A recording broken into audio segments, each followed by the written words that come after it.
kalau kita ributin MK hari ini, kita lama-lama sakit jiwa beneran. Lah profesor-profesor sialan itu yang jadi pengacara 02, kita masih bisa terima argumentasinya, sementara kita juga sangat tahu bahwa MK itu mau ada Anwar Usman itu adalah kumpulan mafia. Seperti yang dikatakan oleh Romo Magnis, negeri ini negeri para mafia, ya kan? Dan Jokowi itu adalah pimpinan mafianya. Jadi kalau kita ributin MK hari ini, kita lama-lama sakit jiwa beneran. Kalau saya menyitir kata Pramudia Anandatur, jika hukum tidak tersinggung dengan pengkhianatan hukum hari ini, sebaiknya mereka menjadi penyapu jalanan. Lah profesor-profesor sialan itu, dokter-dokter sialan itu yang jadi pengacara 02, ya, kita masih bisa terima argumentasinya, sementara kita juga sangat tahu bahwa MK itu mau ada Anwar Usman itu adalah kumpulan mafia. Udah, berhenti berharap dari MK, karena saya sudah menduga saya ini salah satu masyarakat sipil yang menggugat KPU di DKPP.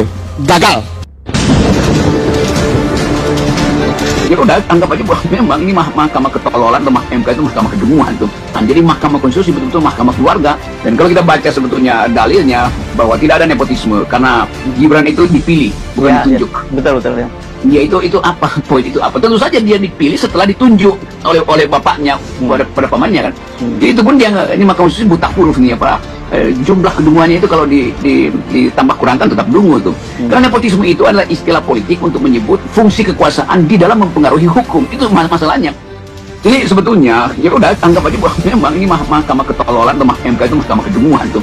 Dan kita mengucapkan itu sebetulnya sebagai pelajaran sejarah, tapi nggak ada soal di situ. Karena memang untuk membusuk itu harus dari akarnya tuh. Nah, mahkamah konstitusi akar yang memang lagi membusuk. Jadi kita terima itu.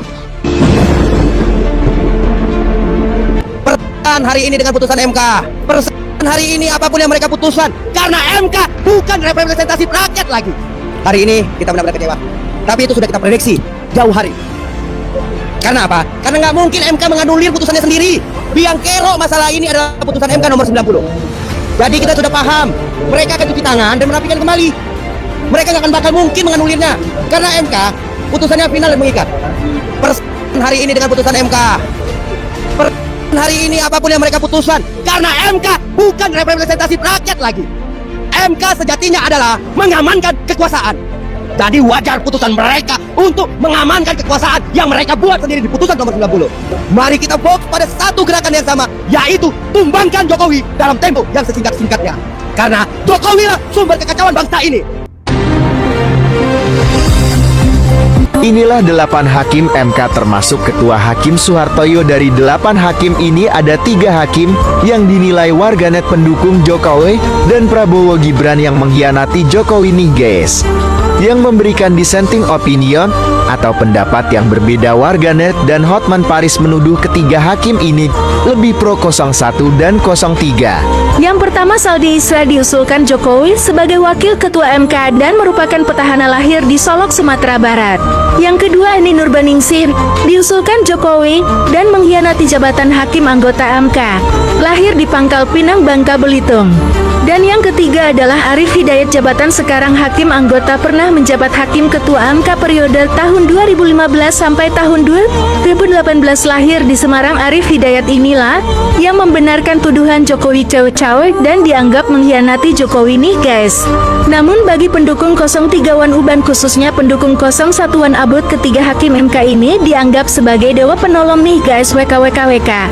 Dan berikut tanggapan Hotman Paris terkait hakim MK yang dinilai tidak netral. Saya curiga kepada dua hakim. Saya selalu bisik-bisik, kenapa itu orang kalau ada bukti yang kira-kira menguntungkan 01, 03 langsung dicecar, kalau itu merugikan 02.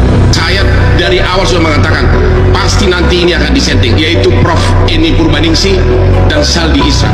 Yang aneh lagi pendapatnya Profesor Eni adalah dia mengatakan dia tidak melihat bansos itu di APBN. Ini benar-benar aneh banget itu orang. Ya benar loh, dia bilang begitu tadi. Dia tidak melihat ada bansos di APBN, ya kan? Yang kedua, Saldi Isra mengatakan bahwa memang bansos itu ada, tapi dia bilang sangat masif menjelang pemilu. Apa aku bilang? Percuma kalian mau menggugat itu ini sampai mejrek pun nggak akan menang. Saya bilang di sana jubir juga dari jubirnya Jokowi ya, presidenan, yaitu Asrul Sani juga ada di MK. Saya udah bilang ya, semuanya udah diatur sedemikian rupa. Saya bukan memfitnah bro, bukan, tapi itu kenyataan nggak omongan saya. Percuma kalian bontang-banting ngabisin uang semuanya, ya.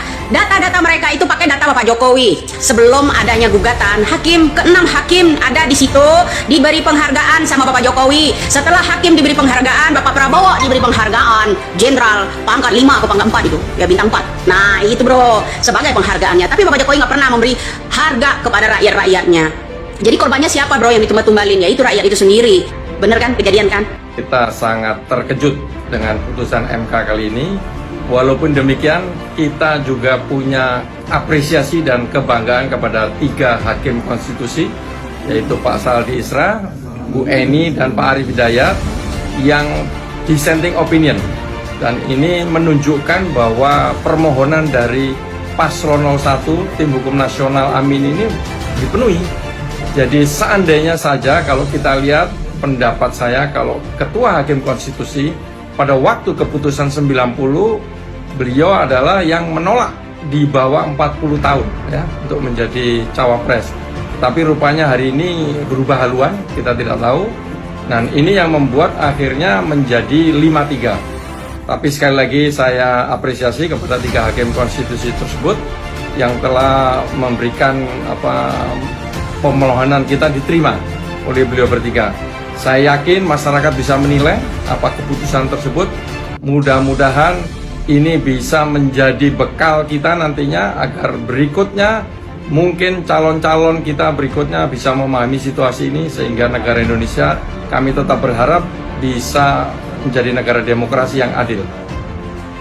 Sangat mungkin kita duga ada sprindik juga yang diam-diam dipegang oleh Jokowi terhadap Hakim Suhartoyo. Karena kalau kita lihat dari awal, Suhartoyo justru yang paling progresif. Kan itu dasarnya kan? Ya.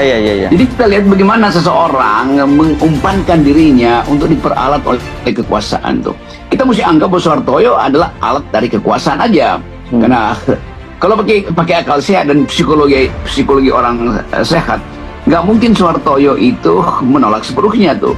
Buat apa Suhartoyo ngecap dan memberi sinyal di semua televisi station itu bahwa akan ada sesuatu keputusan yang kira-kira distinktif gitu, sesuatu pembeda dengan keputusan sebelumnya tuh. Ternyata dia tidak bergerak atau tidak mampu untuk memelihara integritasnya sebagai hakim konstitusi. Ini Mahkamah Konstitusi buta huruf nih ya Pak. Jumlah kedunguannya itu kalau ditambah kurangkan tetap dungu tuh. Karena nepotisme itu adalah istilah politik untuk menyebut fungsi kekuasaan di dalam mempengaruhi hukum. Itu masalahnya. Bukan hukumnya yang dilihat, fungsi kekuasaan. Dari awal masalahnya adalah penunjukan dari Jokowi disodorkan di situ, lalu diperalatlah hukum kan. Jadi kalau disebut bahwa Gibran bukan hasil dari nepotisme, berarti Gibran bukan keponakannya Paman Usman. Artinya Paman Usman bukan pamannya Gibran.